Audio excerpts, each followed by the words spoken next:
السلام علیکم ورحمۃ اللہ وبرکاتہ۔ الحمد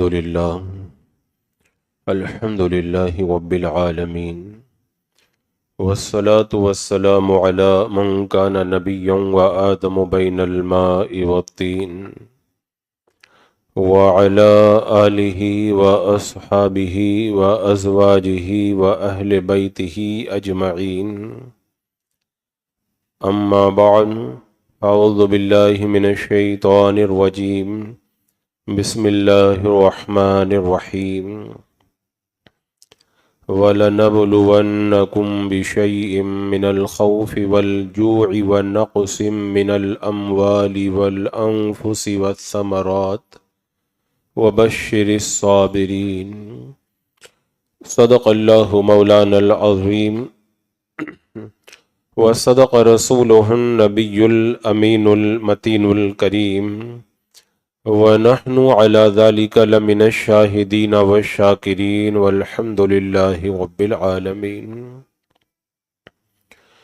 حصول برکت کے لیے آقا نامدار، مدینے کے تاجدار، شہنشاہ ذی وقار، نبی محترم، رحمت دو عالم، نور مجسم، ارواحنا فدا، محمد الرسول اللہ صلی اللہ تعالی علیہ وسلم کی پرنور بارگاہ میں درود و سلام کا ہدیہ پیش کر لیجئے۔ اللہم صلی علی سیدنا و شفیعنا و حبیبنا و مولانا محمد وبارک وسلم، صلاۃ و سلام علیک یا رسول اللہ صلی اللہ تعالی علیہ وسلم۔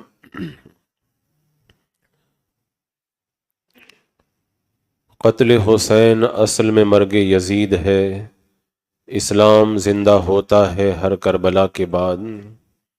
تمہارے سجدے کو کعبہ سلام کہتا ہے، جلال قبہ خضرا سلام کہتا ہے، چمن کا ہر گل و غنچہ سلام کہتا ہے۔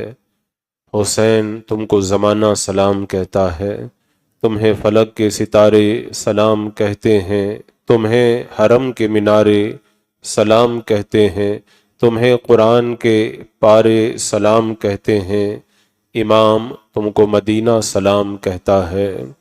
شاست حسین بادشاہ است حسین، دین است حسین دین پناہ است حسین، سرداد نہ داد دست در دست یزید، حقا کے بنائے لا الہ است حسین۔ عزیزان مکرم، کل کی محفل میں نے حضرت امام حسن اور امام حسین رضی اللہ تعالی عنہما کی مقدس سیرت کو آپ کے سامنے پیش کیا تھا۔ اسی میں یہ ذکر ہوا تھا کہ حضرت امام حسن رضی اللہ تعالی عنہ نے حضرت امیر معاویہ رضی اللہ تعالیٰ عنہ سے صلح فرمائی اور حکومت کی زمام حضرت امیر معاویہ کے سپرد کر دی۔ پھر جب حضرت امیر معاویہ رضی اللہ تعالی عنہ کا انتقال ہوا تو آپ کا بیٹا یزید تخت حکومت پر بیٹھا۔ یہ یزید ہے کون، اس کے بارے میں دو چار جملے میں بتا دوں تاکہ اہل سنت و جماعت کا جو موقف یزید کے حوالے سے ہے وہ بھی واضح ہو جائے۔ اور خاص طور سے اس زمانے میں ایک ایسی بھی جماعت پیدا ہو گئی ہے جو یزید کو رحمت اللہ علیہ بھی کہتی ہے اور امیر المومنین بھی لکھتی ہے۔ یزید کیسے رحمت اللہ تعالی علیہ ہوگا؟ یزید تو وہ ہے جس پر اہل سنت کی ایک جماعت نے لعنت اللہ علیہ لکھا ہے۔ یہ یزید سن ہجری 25 میں پیدا ہوا تھا، بڑا موٹا، بدصورت، بدخلق، ناپاک، پلید، شرابی، کبابی، بے نمازی قسم کا یہ شخص تھا۔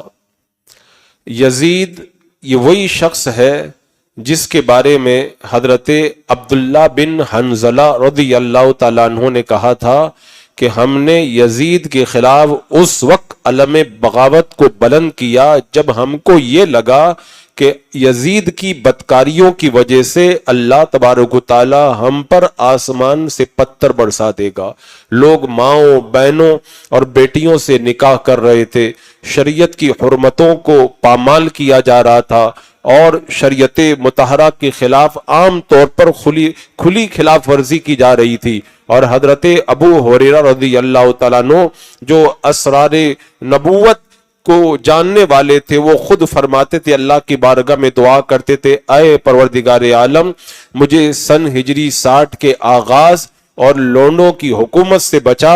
یعنی حضرت ابو ہریرہ کو پتا تھا کہ سن ہجری 60 کے اندر ایک ایسا ناپاک آدمی حکومت کو اپنے ہاتھوں میں لے گا، اور اللہ تبارک و تعالیٰ نے حضرت ابو ہریرہ کی دعا کو قبول فرمایا۔ سن ہجری 60 کے آنے سے پہلے ہی آپ کا انتقال ہو گیا۔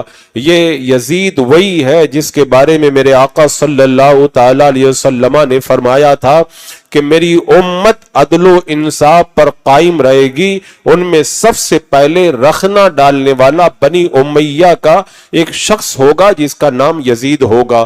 اور ایک موقع پہ میرے آقا صلی اللہ علیہ وسلم نے فرمایا تھا میری سنت کو بدلنے والا سب سے پہلا شخص یزید ہوگا جو بنی امیہ کا ایک فرد ہوگا۔ یہ یزید وہی ہے کہ ایک بار حضرت عمر ابن عبدالعزیز رضی اللہ تعالیٰ عنہ کے دربار میں کسی نے یزید کو امیر المومنین کہہ دیا تو حضرت عمر ابن عبدالعزیز جو 5ویں خلیفہ راشد ہیں انہوں نے کہا تو یزید کو امیر المومنین کہتا، اس کو 20 کوڑے لگائے جائیں۔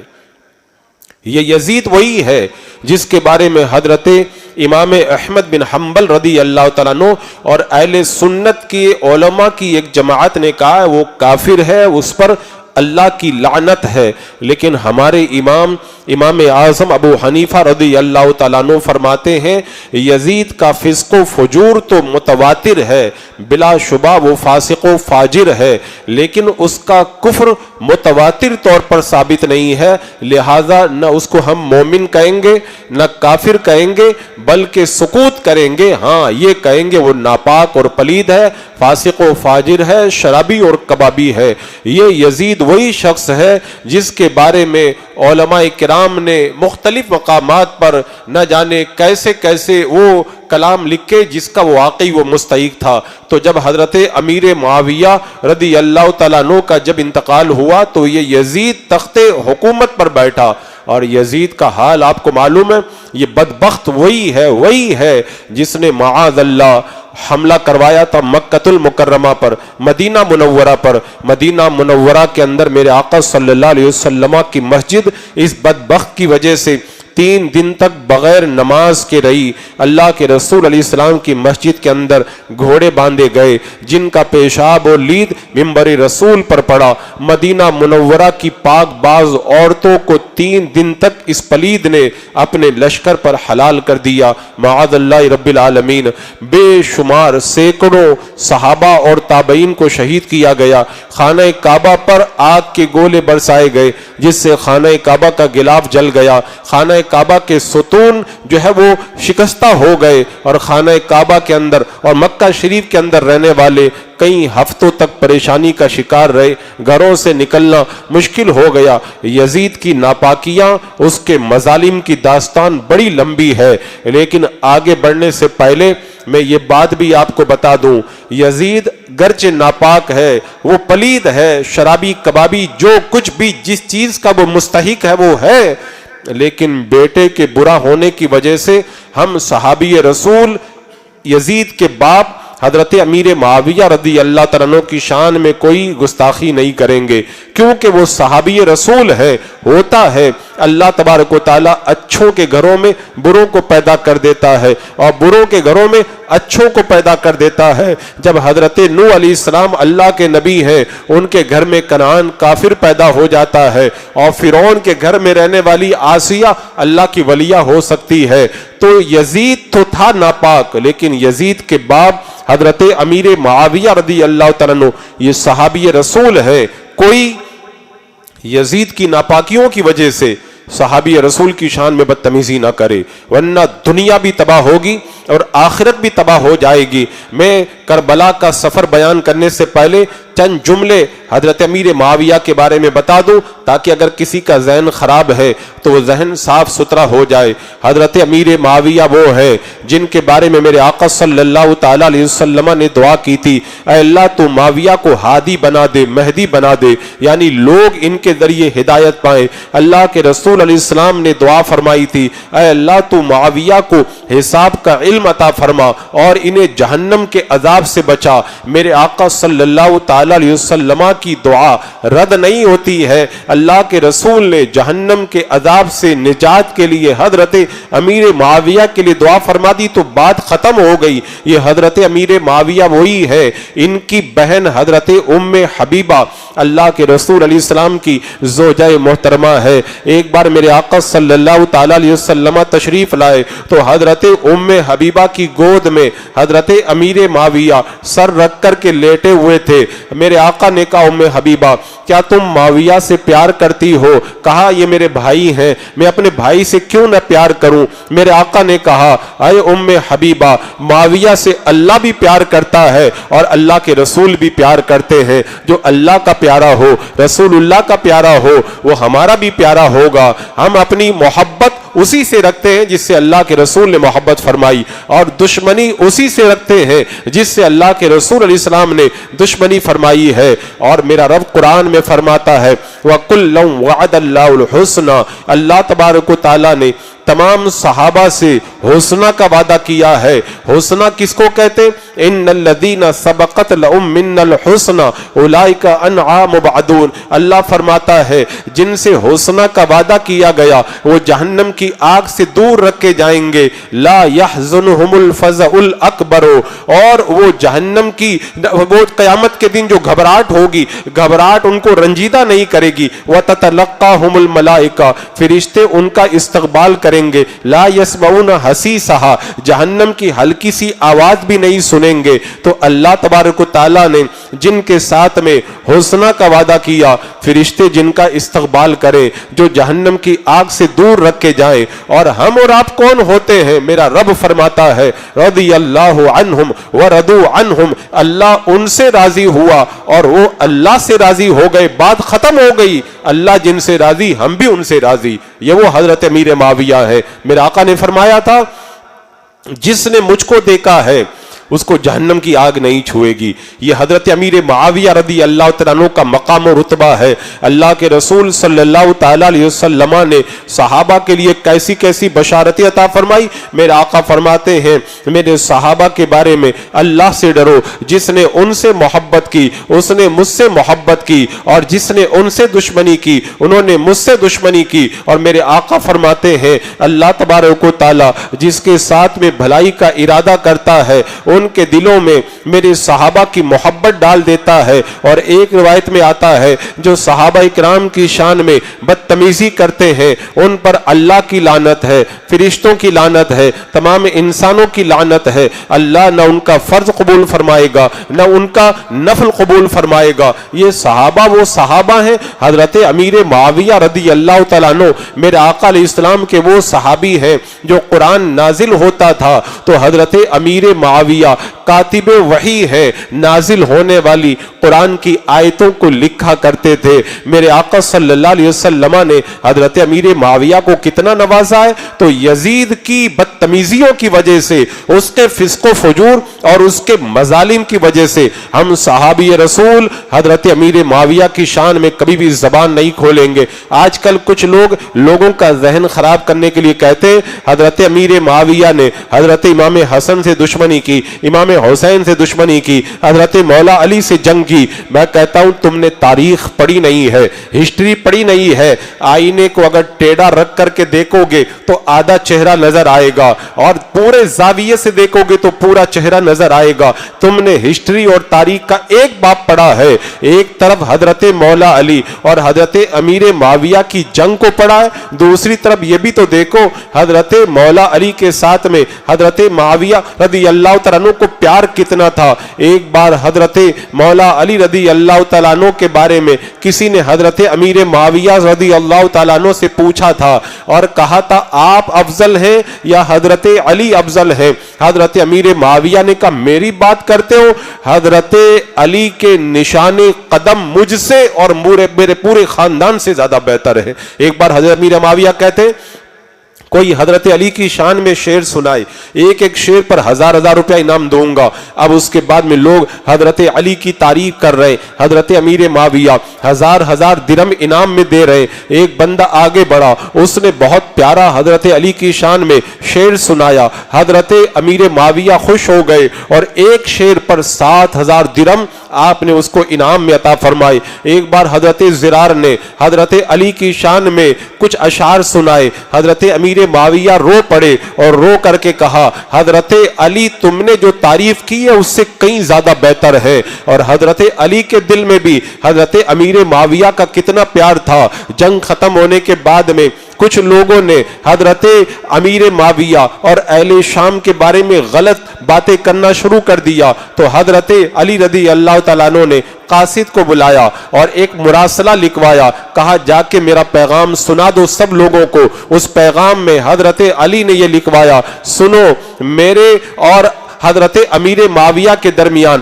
ایمان کا رشتہ ہے، وہ میرے ایمان بھائی ہیں، ہمارا اور ان کا حضرت عثمان کے قصاص کے بارے میں کچھ اختلاف ہو گیا ہے، کوئی ان کے بارے میں زبان نہ کھولے، وہ ہمارے دینی بھائی ہیں۔ اور جنگ ختم ہونے کے بعد میں ایک بار کسی نے حضرت امیر معاویہ کے ایک ساتھی جو شہید ہو گئے تھے ان کے بارے میں حضرت علی سے کہا یہ جہنم میں چلے گئے۔ حضرت علی نے کہا یہ پہلے بھی جنتی تھے اور جب میرے مقابلے میں لڑنے کے لیے آئے اور مر گئے تب بھی وہ جنتی ہے۔ اللہ تبارک و تعالیٰ نے حضرت علی کے دل میں حضرت امیر معاویہ کا پیار رکھا۔ یاد کریں جب دونوں حضرات کا ایک مسئلے میں اختلاف ہوا، اختلاف کے بعد میں قسطنطنیہ کے بادشاہ نے ارادہ کیا کہ ایران پر حضرت علی کی حکومت ہے، میں ایران پہ حملہ کرتا ہوں۔ حضرت امیر معاویہ کا ان سے اختلاف ہے، وہ مدد کے لیے نہیں آئیں گے۔ لیکن جب حضرت امیر معاویہ کو پتا چلا کہ حضرت علی کے علاقے ایران پر رومی کتا حملہ کرنے کا ارادہ کر رہا ہے، آپ نے قاصد کو بلا کر کے خط لکھا کہ جا کر کے رومی کتے کو دے دو۔ اس میں آپ نے اس رومی کو لکھا اے رومی کتے مجھے یہ پتا چلا ہے تو حضرت علی کے علاقے پر حملہ کرنے کا ارادہ کرتا ہے، قسم خدا کی اگر تیری فوجیں حضرت علی کے علاقے پہ حملہ کریں گی اور حضرت علی کا لشکر تجھ سے مقابلے کے لیے نکلے گا تو امیر معاویہ ایک ادنا سپاہی بن کر حضرت علی کے ساتھ مل کر تیرے ساتھ جنگ کرے گا۔ اللہ تبارک و تعالیٰ نے ایسی محبتیں دی۔ حضرت امام حسین کی کیسی محبتیں۔ حضرت امام حسین کی بارگاہ میں ایک مانگنے والا آیا، کہا رک جاؤ تمہارا رزق راستے میں ہے، آتا ہی ہوگا۔ تھوڑی دیر کے بعد میں حضرت امیر معاویہ کا نذرانہ حضرت امام حسین کی بارگاہ میں آیا، 1000 سونے کے سکوں کی 5 تھیلیاں حضرت امیر معاویہ نے حضرت امام حسین کی بارگاہ میں پیش کی اور خط میں لکھا حضور یہ معمولی نذرانہ ہے، قبول فرما لے۔ اگر حضرت امام حسین سے پیار نہیں تھا تو حضرت امیر معاویہ اتنی نوازشیں کیوں کر رہے ہیں؟ اور ایک بار امام حسن حضرت امیر معاویہ کے دربار میں گئے تو حضرت امیر معاویہ نے کہا آج میں آپ کو اتنا بڑا نذرانہ دوں گا، آج اس سے پہلے میں نے اتنا بڑا نذرانہ کسی کو نہیں دیا۔ پھر خازن سے کہا جاؤ 4 لاکھ چاندی کے سکے نکال کر کے لاؤ اور حضرت امام حسن کو نذرانے کے اندر پیش فرما دو۔ یہ عالم تھا ان کی محبتوں کا۔ آج کے جھوٹے مولائیوں اور رافضیوں نے حضرت امیر معاویہ کے خلاف جھوٹی روایتیں گھڑ کر کے لوگوں کا ذہن خراب کرنے کی کوشش کی۔ جب حضرت امیر معاویہ رضی اللہ تعالیٰ عنہ کے انتقال کا وقت آیا تو آپ نے یزید کو یہ سمجھاتے ہوئے کہا تھا میرے بعد میں امام حسین کے ساتھ اچھا سلوک کرنا، وہ نبی کے نواسے ہیں۔ حضرت امیر معاویہ رضی اللہ تعالیٰ عنہ نے اپنے انتقال کے وقت میں وصیت لکھی کہ کاش میں کوئی معمولی آدمی ہوتا، میں حکومت کے جھمیلوں میں نہ پڑتا۔ کہا جب میرا انتقال ہو جائے تو میرے آقا صلی اللہ علیہ وسلم کے تبرکات، آپ کی لومی مبارک، آپ کی جو ہے جبہ مبارک اور منہ مبارک اور ناخن مبارک، ان تبرکات کے ساتھ میں مجھے دفن کرنا۔ حضرت امیر معاویہ صحابی رسول ہے، صحابہ کا ادب کرنا ہم پر لازم اور فرض ہے۔ یزید بدبخت ہے، اس بدبختی کی وجہ سے ہم صحابی رسول کی شان میں کبھی بھی بدتمیزی نہیں کریں گے۔ تو عزیزان مکرم، میں عرض یہ کر رہا تھا، جب حضرت امیر معاویہ کا انتقال ہوا، یزید تخت حکومت پر بیٹھا، اس نے بادشاہ بنتے ہی پہلا آرڈر مدینہ کے حاکم ولید بن عقبہ کے نام یہ جاری کیا کہ تم عبداللہ بن زبیر، عبداللہ بن عمر اور امام حسین سے بیعت لو، میرے باپ امیر معاویہ کا انتقال ہو چکا ہے، اور ساتھ میں یہ بھی لکھا امام حسین سے سب سے پہلے بیعت لو، کیونکہ عبداللہ بن زبیر جب تک موقع نہیں پائیں گے تب تک کچھ نہیں کریں گے، اور عبداللہ بن عمر مسجد میں بیٹھنے والے آدمی ہیں، ان سے کوئی زیادہ خطرہ نہیں ہے، لیکن امام حسین خود بھی شیر ہیں اور وہ شیر کے بیٹے ہیں، سب سے پہلے ان سے بیعت لو۔ جب حاکم مدینہ ولید بن عقبہ کے پاس میں یزید کا یہ خط پہنچا ہے، اس نے خط دیکھا، حضرت امیر معاویہ کا انتقال ہو چکا ہے، انا للہ و انا الیہ راجعون پڑھا۔ اب وہ حیرت میں تھا، اس کو پتا تھا امام حسین یزید کی بیعت کرنے والے نہیں ہیں، اس نے مشورہ کرنے کے لیے مروان کو بلایا۔ اب ظاہر سی بات ہے، آدمی جیسا ہوگا ویسا ہی تو مشورہ دے گا، اور مروان مشورہ دے گا تو کیسا دے گا؟ مروان کے بارے میں ایک روایت میں آتا ہے، مروان جب پیدا ہوا تھا، اس کو تہنیک کے لیے حضور علیہ الصلوۃ والسلام کی بارگاہ میں لایا گیا۔ میرے آقا نے فرمایا تھا، یہ گرگٹ کا بیٹا گرگٹ ہے، جس کو میرے آقا نے گرگٹ کہا ہو، جس کے باپ کو گرگٹ کہا ہو، وہ کیسا مشورہ دے گا؟ اور ایک روایت کے اندر آتا، حضرت عائشہ فرماتی ہیں، جب مروان اپنے باپ کی پشت میں تھا تو اللہ کے رسول علیہ السلام نے مروان کو مدینے سے باہر نکال دیا تھا، اس پر لعنت فرمائی تھی، تو جیسے مروان کے باپ پر لعنت پڑی ویسے ہی مروان پشت میں تھا، وہ بھی لعنت سے حصہ پایا تھا۔ جو گرگٹ کا بیٹا گرگٹ ہو، جو لعنت کا مستحق ہوا ہو، وہ مشورہ کیسا دے گا؟ ولید بن عقبہ کو مروان نے یہ مشورہ دیا، امام حسین کو بلاؤ اور یزید کے نام پر بیعت لو، اگر وہ بیعت نہ کرے تو انہیں قتل کر دو۔ ولید بن عقبہ کا پیغام حضرت امام حسین کے پاس میں پہنچا، حضرت امام حسین سمجھ گئے کوئی نہ کوئی مسئلہ ضرور ہے، مجھے دربار میں طلب کیا جا رہا ہے۔ آپ نے اپنے کچھ جانثاروں کو ساتھ میں لیا اور باہر گورنر ہاؤس کے باہر ان کو ٹھہرا دیا کہ تم یہیں پر رک جاؤ، اگر میری آواز تیز ہونے لگے تو تم سب اندر آ جانا۔ امام حسین رضی اللہ تعالیٰ عنہ دربار میں گئے، ولید بن عقبہ نے ادب کیا اور اس کے بعد حضرت امیر معاویہ کے انتقال کی خبر امام حسین کو سنائی۔ امام حسین نے کلمہ ترجیع پڑھا، اس کے بعد ولید بن عقبہ نے کہا، اے امام حسین، یزید کا خط آیا ہے، اس نے اپنے نام پر آپ سے بیعت لینے کے لیے کہا ہے۔ میرے امام نے کہا، مجھ جیسا آدمی چھپ کر بیعت نہیں کر سکتا ہے، میں ہرگز اس طرح یزید کی بیعت نہیں کروں گا۔ یہ کہہ کر کے امام حسین ولید بن عقبہ کے دربار سے جب نکلنے لگے، مروان بیٹھا ہوا تھا، اس نے کہا، اے حاکم مدینہ، امام حسین اگر آج نکل کر کے باہر چلے گئے دوبارہ تیرے قبضے میں کبھی نہیں آئیں گے، ان سے بیعت لے لو، اگر یہ بیعت نہ کرے تو انہیں قتل کر دو۔ میرے امام جا رہے تھے، دروازے سے واپس پلٹ کر کے آئے، کہا، مروان تو کیا مجھے قتل کرے گا؟ تیرے اندر اتنی ہمت نہیں کہ تو حسین کا بال بھی بیکا کر سکے۔ اس کے بعد امام حسین دربار سے نکل گئے۔ جب مروان نے امام حسین کو نکلتے ہوئے دیکھا تو حاکم مدینہ سے کہا، تو اگر ان کو قتل کر دیتا تو ٹھیک ہوتا، اب یہ تیرے قابو میں نہ آئیں گے۔ ولید بن عقبہ نے کہا، میں امام حسین رضی اللہ تعالیٰ عنہ کو قتل کروں، ساری دنیا کی دولت بھی مجھے دے دی جائے، تب بھی میں نواسہ رسول کے خون سے اپنے ہاتھوں کو رنگنا قطن گوارا نہیں کرتا ہوں۔ امام حسین رضی اللہ تعالیٰ عنہ گھر پہ چلے گئے اور آپ سمجھ گئے کہ یزید مجھے بیعت کے لیے مجبور کرے گا اور میں بیعت کروں گا نہیں، مدینہ کے اندر فساد ہوگا، خون ریزی ہوگی، میرے آقا کے مقدس شہر کے اندر خون ریزی اچھی بات نہیں۔ حضرت امام حسین نے اپنے اہل خانہ و اہل بیت سے کہا، سامان تیار کر لو، اب مدینہ چھوڑ کر کے جانا ہے۔ شعبان المعظم کی 4 تاریخ کا یہ واقعہ ہے، رات کا وقت ہوا، ولید بن عقبہ حاکم مدینہ نے دوبارہ امام حسین کو طلب فرمایا۔ امام حسین نے کہا، ابھی رات کے وقت میں دربار میں نہیں آ سکتا ہوں، بعد میں دیکھا جائے گا، رات کا وقت ہے، پورا مدینہ سو رہا ہے۔ امام حسین اور آپ کے رفقا، آپ کے اہل خانہ جاگ رہے، سامان باندھا جا رہا ہے، پورا قافلہ تیار ہو رہا ہے، مدینہ چھوڑنے کی باری آئی ہے۔ حضرت امام حسین رضی اللہ تعالیٰ عنہ کے اہل خانہ نے رات کے سناٹے میں سامان باندھ لیا ہے اور سواری کے لیے سواریوں کو تیار کیا جا رہا ہے۔ امام حسین رضی اللہ تعالیٰ عنہ مدینہ سے نکلتے وقت میں جنت البقیع میں گئے، حضرت فاطمہ کے روزے پہ گئے ہوں گے، حضرت امام حسن کے روزے پہ گئے ہوں گے، اپنے ماموں حضرت ابراہیم کے روزے پہ گئے ہوں گے، میرے آقا صلی اللہ تعالیٰ علیہ وسلم کی بارگاہ میں حاضری دینے گئے۔ اب امام حسین نے کہاں کہاں حاضری دی اور کیا کیا کیفیت ہوئی وہ تو روایتوں میں نہیں ملتا، لیکن میرا یہ وجدان کہتا ہے امام حسین جب مدینہ چھوڑ کر کے جا رہے ہوں گے اور اپنی مقدس ماں حضرت فاطمہ کے مزار پہ گئے ہوں گے تو کہا ہوگا امی جان مجھے مدینہ پیارا ہے لیکن آج مجھے مجبوراً مدینہ چھوڑنا پڑ رہا ہے۔ امام حسن سے کہا ہوگا اے بھائی آخری سلام کے لیے میں آپ کے پاس آیا ہوں، ماموں حضرت ابراہیم کی بارگاہ میں سلامی پیش کی ہوگی اور اس کے بعد میں میرے آقا علیہ السلام کے روزے پر امام حسین حاضر ہوئے۔ آپ تصور کریں امام حسین جب سرکار کے روزے پہ گئے ہوں گے، امام حسین کے دل کی کیا کیفیت ہوگی اس کو کوئی الفاظ میں بیان نہیں کر سکتا۔ جب 8 دن کا حاجی جب مدینہ منورہ میں 8 دن گزار کر کے جب واپس اپنے وطن کی طرف پلٹتا ہے، اس کی آنکھوں میں آنسو ہوتے ہیں اور اس کے ہاتھوں میں کپکپی ہوتی ہے